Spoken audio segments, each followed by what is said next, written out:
Okay, let's dive right into this explainer. We eat it on sunny beaches, we serve it at birthday parties, and, let's be honest, we definitely eat it on the couch straight from the pint after a really long day.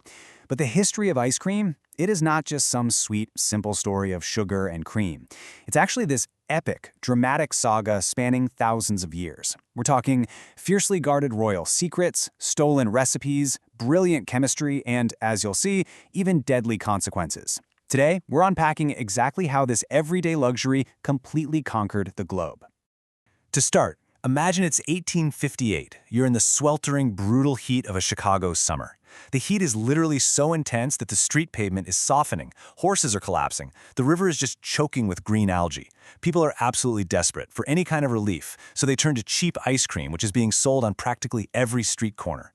Kids are eating it right there on the sidewalks, but then something terrifying happens. People start falling violently ill, with delirium and spiking fevers. By the end of that summer, over 1,500 people are dead. City officials were absolutely frantic, tearing the city apart looking for a cause. And guess where they found it? Hidden right inside that refreshing frozen treat. The culprit was a massive outbreak of typhoid fever. You see, the ice they used to churn the ice cream had been cut directly from the city's lakes, and those were the exact same waterways where raw city sewage was draining. People thought they were buying a sweet escape from the heat, completely unaware that every single bite was exposing them to a deadly infection. But wait, how did ice cream even become a cheap street food in Chicago in the first place?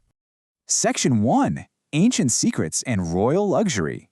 Long before it was a dangerous street food, chilling food was a spectacular feat of ancient engineering. Over 2,000 years ago, around 500 BCE in ancient Persia, they built these massive underground ice houses called yakchals right in the middle of the desert.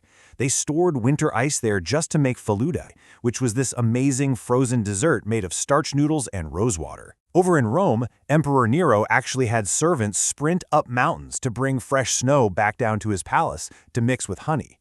But the closest thing to what we call true ice cream, that happened in 7th century China during the Tang Dynasty. Emperor Taizong closely guarded a secret recipe, blending buffalo milk, flour, and camphor, a very specific substance that gave this intense cooling sensation. And let me tell you, if a chef dared to reveal that recipe, they faced severe, severe punishment. Section 2. Expanding the Frozen Trade. So, how in the world did this tightly guarded elite secret break out of imperial palaces? Well, there is this famous, incredibly persistent legend that a 14-year-old Catherine de' Medici brought the secret of ice cream from Florence to Paris back in 1533. It sounds like a great movie plot, right? But actually, historians have never found a single shred of 16th century evidence to back that up. The real engine that spread this idea was global trade. By the 9th and 10th centuries, Arab merchants were out there selling sherbet, a refreshing drink made of fruit juice, snow, and sugar. This tradition traveled along Mediterranean trade routes straight into Sicily, eventually evolving into crushed ice, granita. And that was the true historical driver that pushed frozen desserts right into mainland Europe. Fast forward to 1686. A man named Francesco Procopio opens Café Procope in Paris, and he starts serving these stunning frozen treats in elegant glass dishes. He was featuring these exotic new flavors fresh from the New World, like vanilla and chocolate. The café became the ultimate hotspot for brilliant minds. We're talking guys like Voltaire and Benjamin Franklin. Eating ice cream wasn't just about satisfying a sweet tooth anymore. It became the ultimate status symbol for the wealthy urban elite. Section 3. Solving the ice problem. Now, here's the catch. For centuries, despite how popular it was among the rich, ice cream faced one massive, seemingly impossible bottleneck. Getting ice in the middle of summer was virtually impossible for an everyday person. Enter Frederick Tudor. He was this incredibly ambitious 22-year-old from Boston who had a completely wild idea. He wanted to cut natural ice from New England lakes in the dead of winter and ship it all over the globe. People relentlessly mocked him. A Boston magazine literally published a joke saying his next product was going to be bottled air. He actually lost his entire fortune at one point and ended up in debtor's prison. But he just absolutely refused to quit. He perfected his insulation methods, and eventually, this guy, now known as the Ice King, built a colossal global natural ice trade. But here is where we hit a really tragic historical irony. Even with ice suddenly available, making ice cream at home was a grueling, miserable, hours-long chore. Then, in 1843, an American woman named Nancy Johnson comes along and patents a revolutionary hand-cranked ice cream maker.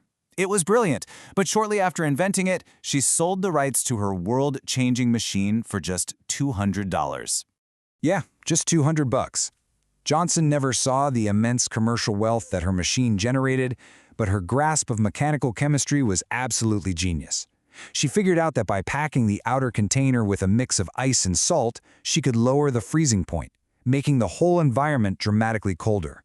Meanwhile, the inner hand-cranked paddle kept the mixture constantly moving, which stopped those nasty, crunchy ice crystals from forming. What used to take hours of exhausting manual labor now took just 20 minutes. Boom, smooth ice cream. Nancy Johnson effectively democratized the dessert, turning it from an aristocrat's luxury into a practical reality for everyday households. Section 4. Accidents, Inventions, and Science. As we push into the 19th and 20th centuries, innovation just explodes, and surprisingly, a lot of it happens by total accident. Take the ice cream sundae, for example. During a massive boom in American soda fountains, strict religious regulations called Sunday Blue Laws completely banned the sale of carbonated drinks on the Sabbath. Fountain owners obviously didn't want to lose a whole day of business, so they got clever. They simply removed the carbonated water, leaving just a scoop of ice cream topped with flavored syrup as a perfectly legal workaround. They accidentally invented a global classic just to beat a legal loophole. And then, picture the scene at the 1904 St. Louis World's Fair. Bright sunshine, over 20 million visitors, and ice cream vendors are just getting hammered with orders. Demand is so high that one vendor completely runs out of paper cups. Panic mode, right? Well, right next door, a Syrian immigrant named Ernest Hamwi was selling thin Middle Eastern waffle pastries. Seeing the crisis, he quickly grabs a hot pastry, rolls it up into a cone shape, and hands it over to help his neighbor hold the ice cream. Just like that, a random supply chain shortage birthed the globally iconic waffle cone. While Americans were busy changing how ice cream was served, a British research team in the late 1940s was fundamentally changing its very molecular structure. Get this, that team included a young food chemist named Margaret Roberts, who the world would later know as British Prime Minister Margaret Thatcher.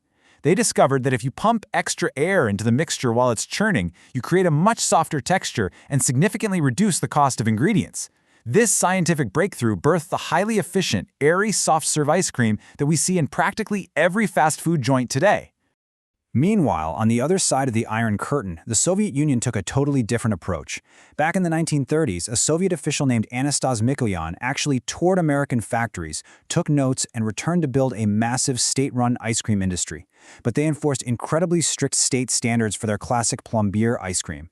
They demanded high dairy fat and absolutely zero cheap vegetable oils. The result was this premium, remarkably consistent treat that was so beloved, Soviet citizens famously ate it outside even in the freezing dead of winter.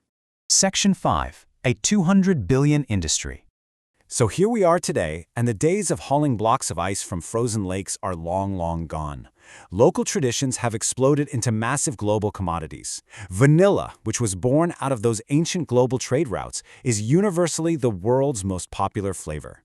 Gelato transformed from an ancient Italian tradition into a premium international export.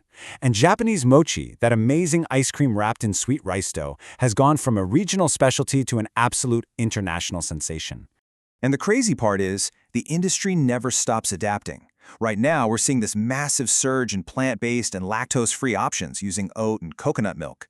High-tech culinary scientists are using liquid nitrogen to flash-freeze mixtures in literal seconds, creating these insanely smooth textures.